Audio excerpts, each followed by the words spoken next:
I haven't made a video for a while, so I thought I'd touch on something today along the lines of what I've spoken about in the past. And it's sort of leading us towards the holy grail of the golf swing, which would be to keep pressure on the shaft all the way into the ball.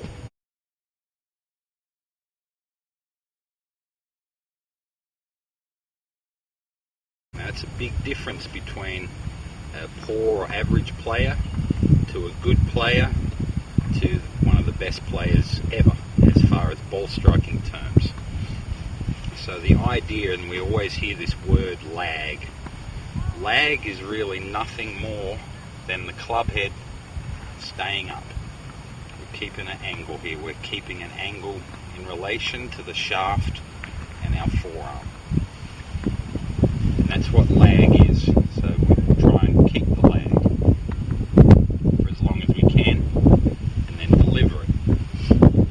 Now, there's a little bit of a difference in, it's one thing to create lag and then keep it. The other thing is to keep pressure, and we call that lag pressure. So we want to keep pressure on this shaft, but what we want to do is we want to keep the pressure on this side of the shaft. As soon as we increase our speed too much, all the force is getting put on this side of the shaft, and the shaft will lose its flex and bend. Now, the only way we can do that, to keep that, recreate that, is once that shaft flex is lost, the force is on this side of the shaft, the underside. We're trying to create speed again, and we start to do this. So you'll find the better player and the great players, all, even though they looked like they were pulling down, they still kept the force on this side of the shaft. They never got too quick. Now, I've touched on this in my videos about how I like to see the shaft shallow out. Now, that's not a mystery. A lot of people have talked about that. And I like to see the shaft pointing off in that direction a little bit. Now, what that really is it's an acceleration breaker in the golf swing. Pull down, putting force on this side of the shaft. If we get up here and we let the club fall, we're not putting pressure on here. We're letting the club fall, and we're still keeping some load in the shaft to be able to deliver later on. And that's a very important thing to think of when you're doing the golf swing. And people get messed up a little bit hearing about, pull the club down. Now, we can do that, but we have to be ultra strong to be able to do that. So your average player that doesn't get to play golf a lot probably can't do that, so trying to do it is messing them up. So what I really like to do is feel that we just use our acceleration, our circuit breaker, if you want to call it, to let the club fall behind us. Now, by doing that, it slows this passive, it becomes a passive move. Now, if we look at Ben Hogan called this his free ride down, Lee Trevino and Johnny Miller called it a gravity drop. So what they're doing is the hands are dropping as they load down into their lower half, but the club is staying up. So they're not putting force anywhere on this side of the shaft as yet. They're waiting till they get to hip high here, and then they can start to accelerate and hold this flex for as long as they can. You need strength, but you certainly need timing to do that. And that's one of the key moves that I see and I could feel when I was playing my best golf. So I just thought I'd pass that on and talk about it a little bit further, because it really is the ultimate in the golf swing, to be able to do that, to hold the pressure on this side of the shaft and not give it away. Giving it away is momentum. You're losing your lag down, but we're really trying to not force this club down. We're letting it free fall, and then we're letting it go later on.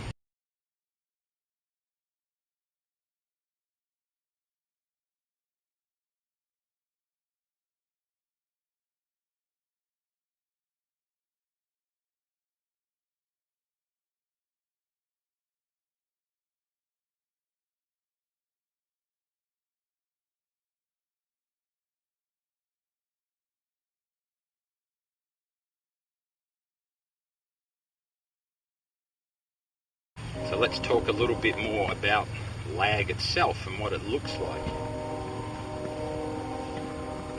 It's a makeshift little thing, 2 shafts with a rubber band. I'm going to call this our left arm. I'm going to call this our shaft.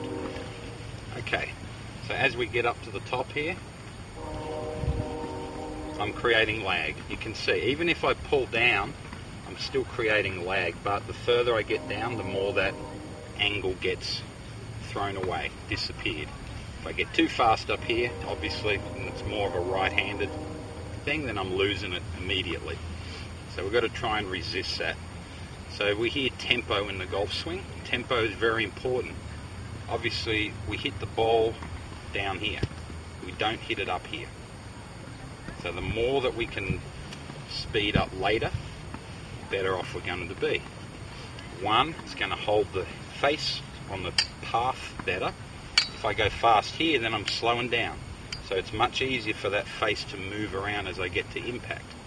If I'm speeding up there, the momentum is holding that club face on my direction where I want to be. So it gives me a much greater chance of hitting the ball straighter, and I'm also providing some power. This would be up here, this would be velocity. There's a big difference between velocity and acceleration.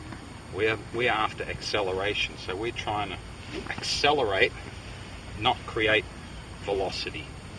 We want to go from, if we're driving a car, we want to go from second, third, fourth.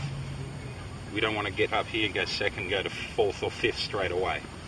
It's just going to throw all the balance off. No matter how strong we are, it's going to be very hard to keep up with that. So let's look at our angles again here. What you'll see today, people talking about this plane line, bringing that butt of that club down the plane line. And that's all well and good. I think you have to be much stronger to do that, because when you pull that club down, like I said, you're putting force on the underside of the shaft, and you have to be very strong to try and recreate that force again. Now we see players like Hogan, and we see it in someone like Sergio, and in someone like Alvaro Quiros, using some modern players as well. We see them create tremendous amounts of lag coming down. Okay, so they're not really creating any more lag than we are. What they're doing is, if we look at our shaft angle, and this is our left arm shaft relationship, that's at the top. As I start down, if I'm just pulling that thing down, I haven't really altered this. So visually, we've got to remember we're looking at things face on 2D. Golf swing's 3D because we're moving in space and around us and everything like that. Now, if you watch the difference of this, and you'll understand why players such as Hogan and Sergio and Quiros look like they create more lag. It's because all they did was flatten the shaft out. So when you're shallowing the shaft out, we're creating a bigger look of angles. Should be easy to see that. I'll have to check the video later. We can see there's that, or there's that. So this move, the shallowing of the shaft, is keeping the head up longer. So visually it looks like we're creating a bigger angle, even though we're not.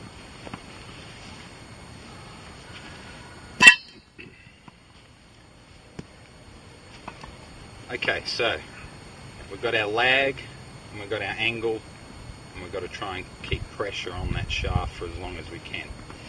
So a lot of things to think about. Obviously, we can only load as much angle as we can handle down here. If I load it to there and I get to there and I don't have any speed or ground support to be able to get that club to keep moving, it's no good creating a big angle like that. So someone is better off just swinging smoother, and playing well within themselves. To create this angle, we have to really be able to get these hands and forearms to fire and rotate through the strike. We do that with resistance down below, and we do that with a lot of forearm wrist strength. So we still hit the ball with our hands doing that, but we don't hit it like this way, we do it in a rotational way. And we're creating speed that way with the rotation, not by just doing this. So there's a big difference. You need to understand that, I think, before you can move forward and really apply some of these things to your own game. But hopefully that'll give you a bit more understanding of it. You can see where it leads you, see what work you have to do in what areas of the swing. And remember, it's not the lag, it's the lag pressure, the holding of the force on this side of the shaft for as long as we can before we deliver it. Get the force on this side and all the pressure's gone out of the shaft.